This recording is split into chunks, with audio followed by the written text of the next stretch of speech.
Hello friends, welcome to all. இன்றைக்கி இந்த வீடியோவில் என்ன பார்க்க போகிறோம் அப்படின்னா, எட்டுத்தொகை நூல்களில் இருக்கக்கூடிய ஐங்குறு நூறும் பதிற்று பத்து இந்த 2 நூல்களுக்கான முக்கியமான மேற்கோள்கள் ப்ளஸ் அதில் கேட்கப்பட்ட அதோட பாவகை என்ன, அது என்ன திணையை சார்ந்தது, அதில் எத்தனை நூல் இருக்குது, எத்தனை பேர் பாடியிருக்காங்க, இதை பற்றின பொதுவான தகவல்களும் பார்த்துடலாம்.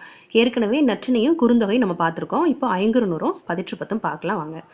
ஐங்குறு நூறு இது ஒரு அகம் சார்ந்த நூல். எட்டுத்தொகை நூல்களில் 5 அகம் சார்ந்த நூல் இருக்குது, 2 புறம் சார்ந்த நூல் இருக்குது, ஒரு அகமும் புறமும் கலந்த நூல் இருக்குது. சரியா? அதில் ஐங்குறு நூறு அப்படின்றது அகம் சார்ந்த நூல். இதோட பாவகை என்னன்னு பார்த்தோம் அப்படின்னா ஆசிரிய பாவகையை சார்ந்தது. சரியா? இது பாடல்களோட எண்ணிக்கை அப்படின்னு பார்த்தோம்னா 500 பாடல்கள் இருக்குது. இதை 5 புலவர்கள் பாடியிருக்காங்க. இதோட அடி வரையறை, ஐங்குறு நூறோட அடி வரையறை என்னன்னு பார்த்தோம்னா வெறும் 3லேருந்து 6 அடி வரைக்கும் தான் இருக்கும். இதை பிரித்தோம் அப்படின்னா 5 + குறுமை + 100. ஏன் இப்படி சொல்லியிருக்காங்கன்னா ஐங்குறு நூறுன்னு, குறுகிய அடிகளை கொண்டு 500 பாடல்களை கொண்டுள்ளதால் இது ஐங்குறு நூறு அப்படின்னு பெயர் பெற்றதா சொல்லியிருக்காங்க. இந்த ஐங்குறு நூற்றை தொகுத்தவர் யார் அப்படின்னா புலத்துறை முற்றிய கூடலூர் கிழார். இவர் தான் நம்மளுக்கு தொகுத்து கொடுத்துருக்காரு. ஐங்குறு நூற்றை தொகுப்பித்தவர் யானைக்கட்சை மாந்திரஞ்சேரல் இரும்புரை. தொகுத்தவர் புலத்துறை முற்றிய கூடலூர் கிழார், தொகுப்பித்தவர் யானைக்கட்சை மாந்திரஞ்சேரல் இரும்புரை. இந்த ஐங்குறு நூற்றுக்கு கடவுள் வாழ்த்து பாடலை பாடியவர் யாருன்னு பார்த்தோம் அப்படின்னா பாரதம் பாடிய பெருந்தேவனார். இவர் தான் பாடியிருக்காரு. இதில் இந்த ஐங்குறு நூற்றில் 2 பாடல்கள் நம்மளுக்கு கிடைக்கல. என்னென்னா 129ம் 130வது பாடலும் மட்டும் நம்மளுக்கு கிடைக்கல. இதை யார் யார் பாடியிருக்காங்கன்னா அதுக்கு ஒரு பாடல் இருக்குது. மருதம் ஓரம்போகி, நெய்தல் அம்மூவன், கருதுங்குறிச்சி கபிலன், கருதிய பாலை ஓதலாந்தை, பனிமுல்லை பேயனே, நூலை தைத்தல் ஐங்குறு நூறு அப்படின்ற மாதிரி கொடுத்துருக்காங்க. அப்போது இதில் என்ன சொல்லியிருக்காங்கன்னா குறிஞ்சி திணை பாடல்களை பாடியவர் கபிலன், முல்லை திணையை பாடியவர் பேயனார், மருத திணையை பாடியவர் ஓரம் போகியார், நெய்தல் அதை பண்ணது அம்முவனார், பாலை திணை பாடல்களை பாடியவர் ஓதலாந்தையார். சரியா? அதை தான் இங்கே பாடலாம் நம்மளுக்கு கொடுத்துருக்காங்க. அடுத்ததா 1903 இந்த ஐங்குறு நூறை நம்மளுக்கு பதிப்பிச்சு வெளியிட்டது யார் அப்படின்னா உவேசா. 8 தொகையில் 8 நூல்களும் 10 பாட்டில் 10 நூல்களும் பதிப்பிச்சு வெளியிட்டிருக்காருன்னு நம்ம படிச்சிருக்கோம். அதில் இந்த ஐங்குறு நூறை 1903 பதிப்பித்து நம்மளுக்கு வெளியிட்டிருக்காரு உவேசா. இந்த ஐங்குறு நூற்றை பற்றி பொதுவான தகவல்கள் என்னென்னு பார்த்தோம் அப்படின்னா தொகை நூல்கள், அதாவது 8 தொகை நூல்களே தொகை நூல்கள்னு சொல்லுவோம். இந்த தொகை நூல்கள்லேயே மருதத்திணையை முதலாவதாக கொண்டு அமைக்கப்பட்ட நூல் என்னென்னா ஐங்குறு நூறு. அதான் எடுத்தோன்னே மருதம் ஓரம்போகி அப்படின்னு சொல்லியிருக்காங்க. மருதத்திணையை முதலாவதாக கொண்டு அமைக்கப்பட்ட நூல் ஐங்குறு நூறு. தாய்முகம் நோக்கியே ஆமைக்குட்டிகள் வளரும் என்ற உண்மையையும், முதலைகள் தம் குட்டிகளையே கொன்று தின்றுவிடும் என்ற உண்மையையும் இந்த நூலில் கூறப்பட்டிருக்கிறதா சொல்லியிருக்காங்க. சங்க இலக்கியம்னாலே 10 பாட்டும் 8 தொகையும் 14 மேல்கணக்கு நூல்களை சங்க இலக்கிய நூல் சொல்லுவோம்.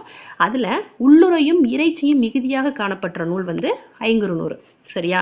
இந்த ஐங்குறு நூற்றில் இருக்கக்கூடிய முக்கியமான அடிகள் என்னென்னு கொடுத்துருக்காங்கன்னா எரிமருள் வேங்க இருந்த தோகை இளையணி மடந்தையின்றோ நாட இனிது செய்தனையா நுந்தை வாலியர் நன்மனை வதுவை எயர்வில பின்னருங்கூந்தன் மலரணிந்தோயே. இந்த பாடலை கபிலர் பாடியிருக்காங்க. இதெல்லாம் பழைய புத்தகத்தில் இருக்கக்கூடிய முக்கியமான மேற்கோள் கேட்டிருக்காங்க.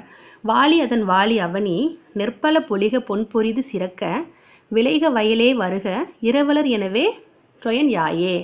அப்போது ஓரம்போகியார் இதை பாடியிருக்காரு. அடுத்து இது புது புக்கில் நம்ம படிச்சிருக்கோம். காயா கொன்றை நெய்தல் முல்லை போதவில் தளவோடு பிடவளர்ந்து கவினின் பூவணி கொண்டன்றால் புறவே பேரமர் கண்ணி ஆடகம் விரைந்தே. பேயனார் அவங்க பாடினது. அடுத்து கொல்லேற்று கோடு அஞ்சுமாலை மறுமையும் புல்லாலே ஆயமகள் சோழன் நல்லுருத்திரன். அடுத்து கொற்கை கோமான் கொற்கையம் பெருந்துரை ஐங்குறு நூறு. நும்மனை சிலம்பு கலியி அயரினும் எம்மனை வதுவை நன்மனம் கலிக. இது ஒரு ஐங்குறு நூறு பாடல். நுண்மனை சிலம்பு கலியி அயரினும் எம்மனை வதுவை நல்மனம் கலிக. மறியடைப்படுத்த மாண்பினை போல், இதுவும் ஐங்குறு நூறு, அதுக்கான பாடல் தான்.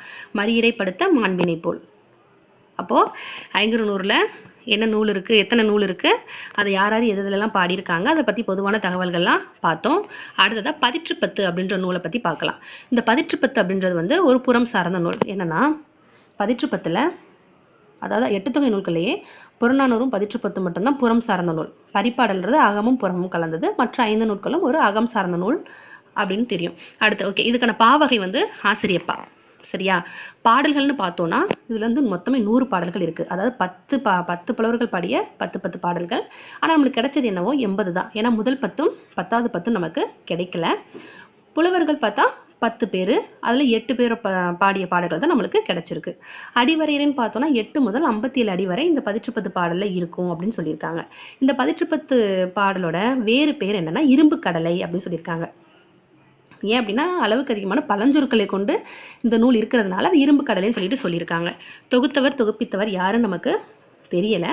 முதல் 10ம் 10வது 10ம் நம்மளுக்கு கிடைக்கல. ஓகே, அப்போது 2ஆம் 10 யார் பாடியிருக்காங்கன்னா பாடியவர் குமட்டூர் கண்ணனார். 2ஆம் 10 குமட்டூர் கண்ணனார் பாடியிருக்காரு. அரசன் யாருன்னா இமயவரமன் நெடுஞ்சேரலாதன். 2ஆம் 10க்குரிய அரசன் இமயவரமன் நெடுஞ்சேரலாதன். 3ஆம் 10 பாடியவர் பாலை கௌதமனார். பாலை கௌதமனார். இது வந்து பொறுத்துகளை கேட்கலாம். 2ஆம் 10 குமட்டூர் கண்ணனார்,